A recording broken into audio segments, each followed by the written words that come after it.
Le coup de tocsin. Le coup de tocsin avec Guy de Lafortelle. Bonjour Guy de Lafortelle. Je commence. Merci d'être avec nous aujourd'hui, cofondateur de Tocsin, chroniqueur financier, fondateur de la lettre d'information L'investisseur sans costume. Alors vous aviez annoncé vouloir revenir sur les difficultés d'un déménagement en France, ce qui nous concerne particulièrement.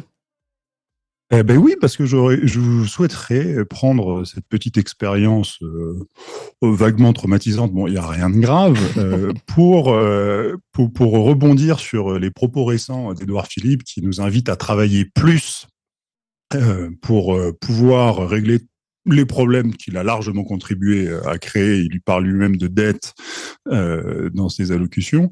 Eh bien, moi, je voudrais dire qu'il y a plein de gens, s'ils pouvaient travailler moins, on s'en sortirait beaucoup mieux. On va reparler un petit peu de ce qu'on appelle en anglais les bullshit jobs, les jobs à la con. Je peux vous dire qu'on en a des palanqués en France. Et je pense que le premier d'entre eux est celui de député, ministre, employé ministériel. Parce que moi, ça fait quelques semaines, vous aussi, Clémence, on est aux prises avec des gens qui, en fait, appliquent des règles et des lois totalement déconnectées de la réalité. Et donc, on va commencer par des trucs simples. Donc déjà, je suis heureux qu'on puisse faire cette matinale ce matin dans ces nouveaux bureaux, en sachant que jeudi dernier, j'étais encore pas sûr de signer. J'ai dû menacer de me retirer complètement de ces locaux pour qu'on puisse y arriver. Oui. J'ai dû signer un bail de 125 pages pour... Alors, Tocsin, aujourd'hui, c'est une très petite entreprise, une équipe de 8 personnes, même pas autant de salariés. On a la chance immense, grâce à vous, chers auditeurs, de pouvoir s'installer dans des locaux qui, alors, nous semblent effectivement excessivement spacieux, mais qui font jamais que 90 mètres carrés. C'est beaucoup, hein, on est très bien. Mais on n'est pas encore en train d'acheter 3 étages d'une tour à la Défense. Et donc, pour ça, il a fallu que je signe un bail de... Pardon. Non, je pense pas, non. De 125 pages. Je ne sais pas si vous imaginez le délire de 125 pages de bail. Oui. Qui, évidemment, il a fallu faire relire quand même par notre avocat. J'ai appris que c'était votre frère.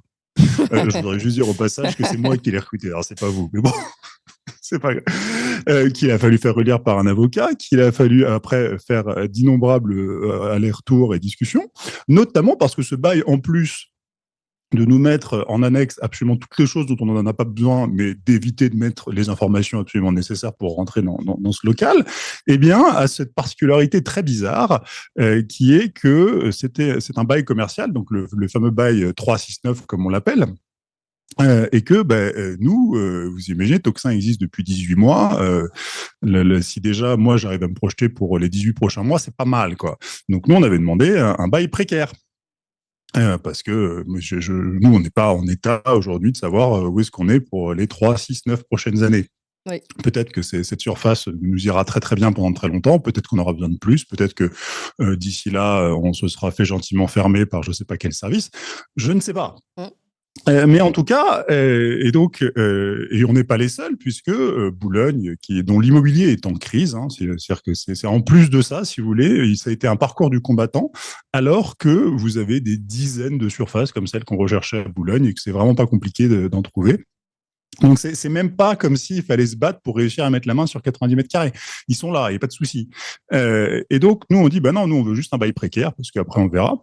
Et là, on dit, ah oui, mais non, mais vous comprenez, le bailleur, donc le propriétaire, qui est une très grande foncière institutionnelle, comme on dit, évidemment, souhaite maximiser la valeur de son immeuble, et donc pour ça, il faut qu'il ait des locataires qui aient signé des baux de long terme, parce que comme ça, si le jour où il veut revendre son immeuble, il vaut plus cher s'il a des locataires bien stables et installés.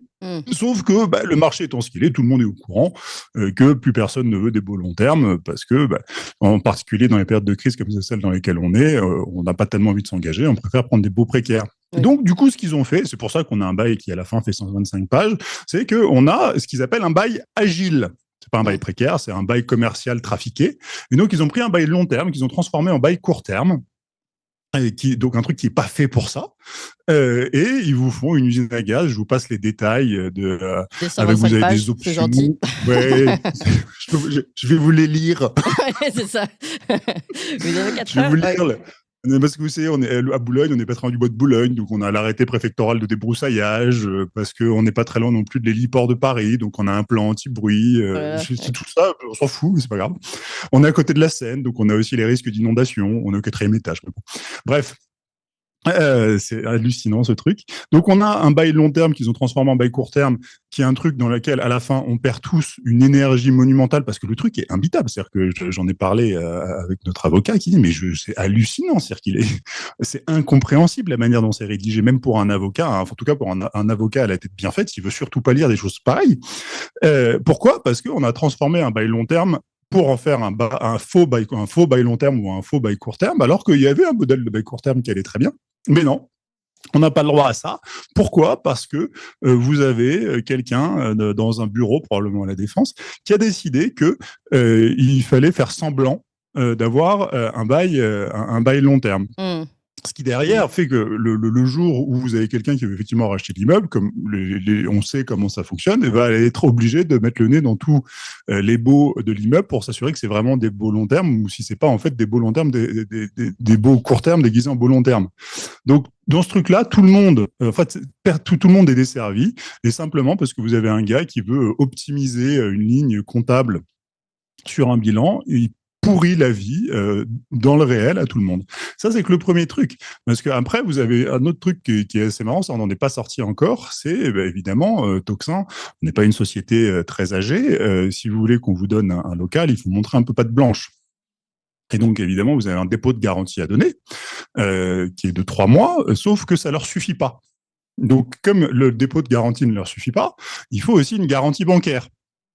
Donc, il faut qu'une banque se porte garante pour vous. Vous imaginez bien que la banque ne va pas se porter garante pour nous. Encore une fois, Toxin, 18 mois d'existence, un seul bilan un seul bilan qui est forcément pas florichon. C'est un bilan de première année, faut pas exagérer.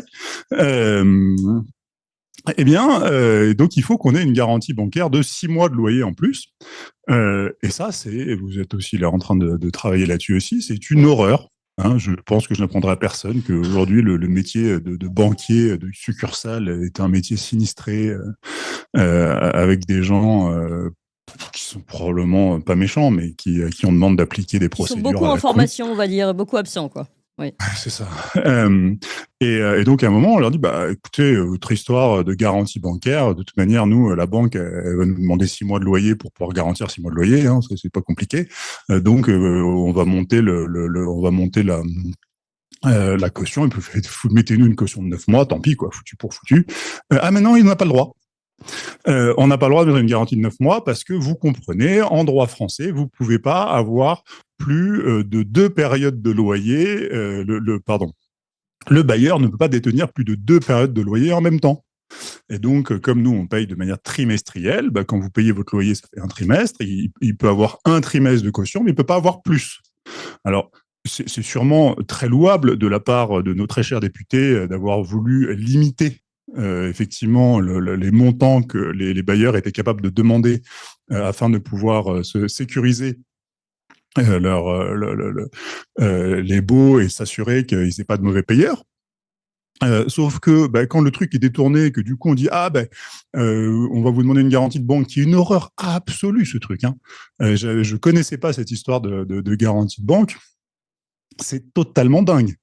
Donc, vous rajoutez une complexité de dingue avec ça. Et le pire de ce truc-là, c'est que comme vous avez besoin d'avoir du bail, et vous avez besoin d'avoir le bail pour que la banque veuille bien vous donner sa garantie, Oui. et forcément, la garantie arrive après la signature du bail. On a 30 jours, on l'a pas donné encore. Donc, il faut, en plus de ça, redonner un chèque de la garantie en attendant. Donc, et ça aussi, ça posait problème parce que nous, Toxin, je suis désolé, mais on n'a pas de chéquier. Aujourd'hui, c'était la première fois en 18 mois qu'il y avait quelqu'un qui me demandait un chèque sur Toxin. Ouais, parce qu'on est sur une banque digitale, il faut peut-être le préciser. Oui, mais même si on n'était pas sur une banque digitale, c'est-à-dire qu'ils nous ont demandé ça, en plus, ils nous ont demandé ça la veille, évidemment. Ils ont demandé ça Au fait, mettez-nous un chèque de 15 000 balles. D'accord, bien sûr. Et ça, c'est absolument tout le temps. Pardon, je vais arrêter. Après, on pourra encore aller sur l'état des lieux, sur la manière dont aujourd'hui, on ne sait pas comment fonctionne notre local parce que il y a personne qui nous a accueillis. C'est-à-dire qu'il y avait les locataires sortants qui a priori n'étaient pas contents de sortir, mais qui devaient probablement sortir par contrainte, qui se sont mis à insulter l'huissier. L'huissier, c'était peut-être le plus sympa dans l'histoire, qui faisait l'état des lieux d'entrée. Mais bref, c'est tout ça pour dire que quand Édouard Philippe me dit qu'il faut travailler plus, non, il faut surtout pas travailler plus, quoi. C'est-à-dire que, encore une fois, tous ces gens-là, s'ils pouvaient travailler moins, si on pouvait se faire juste un bail de 6 pages avec une caution simple, parce que pourquoi est-ce qu'il y a tout ça? C'est parce qu'à chaque fois vous avez une loi qui fait que le bailleur peut pas nous virer si on paye pas, parce que vous n'avez pas le droit de faire ci, vous n'avez pas le droit de faire ça, et que on se retrouve à la fin avec des trucs qui fait que vous ne servez pas les gens que vous cherchez à protéger, vous faites exactement l'inverse, Oui. vous les emmerdez à un niveau de dingue, et à la fin, c'est les gros acteurs institutionnels totalement dysfonctionnels qui finalement remportent ce genre de partie. Donc non, il faut surtout pas travailler plus, hein, parce que nous, on a créé plein de croissance en faisant ça. Hein. On a fait travailler des avocats, des agents, des property managers, des machins. On va faire travailler une banque, on va faire un machin. On fait plein de croissance quand on fait ça. Mais je peux vous assurer que ça ne sert strictement à rien. On perd de l'énergie, on perd un temps de maboule. Mais et que la première chose à faire, c'est absolument pas de venir dire aux gens qu'il faut bosser jusqu'à 85 ans, mais se dire, je vais terminer par là, pardon, cette chronique est un peu plus longue que ce que j'aurais voulu, c'est que aujourd'hui en France, vous avez à peu près 40% de la population qui travaille, tout compris, hein, de la naissance à la mort. Et ça, en fait, si vous réfléchissez un peu, dans les études justement sur ce qu'on appelle les fameux bullshit jobs, disent que vous avez probablement la moitié de la population qui travaille à un job qui ferait en sorte que s'ils n'étaient pas là, en fait, on se porterait pas plus mal. Si ces gens ne se levaient pas le matin et s'ils n'avaient pas travaillé, on se porterait pas plus mal. C'est-à-dire que vous avez 20% en vrai de la population qui travaille de manière efficace. Et quand je dis la moitié des gens qui travaillent, en fait, s'ils venaient pas au boulot le matin, on s'en sortirait pas plus mal. Généralement, c'est les gens eux-mêmes qui travaillent qui le disent. Ah mais moi, vous savez, si je faisais pas mon boulot, en fait, ça se passerait probablement mieux. Et donc, c'est vous dire, en fait, aujourd'hui, on est en train de dire aux gens, il faut travailler plus tard, on revient avec les retraites, on revient avec toutes ces choses-là, on veut vous rincer encore plus. Non, en fait, oui, il faut travailler plus, il faut travailler beaucoup plus, mais pas parce qu'il faut travailler plus d'heures, pas parce qu'il faut travailler jusqu'à des années pas possibles. Il faut qu'on soit plus nombreux à travailler. À travailler Mais sauf vraiment que et si efficacement, vous voulez dire. Et à travailler vraiment et efficacement. Pas Oui, à c'est ça, travailler non à seulement. embêter les autres. Ouais, et ça, malheureusement, il y a personne, mais absolument personne, parce que les premiers qu'il faut virer, encore une fois, c'est tous les ministres et le personnel ministériel qui n'a jamais, je pense qu'ils sont tous dans des logements de fonction, ils n'ont jamais pris un bail de leur vie. Oui. Bon. C'était mon petit coup de gueule du jour.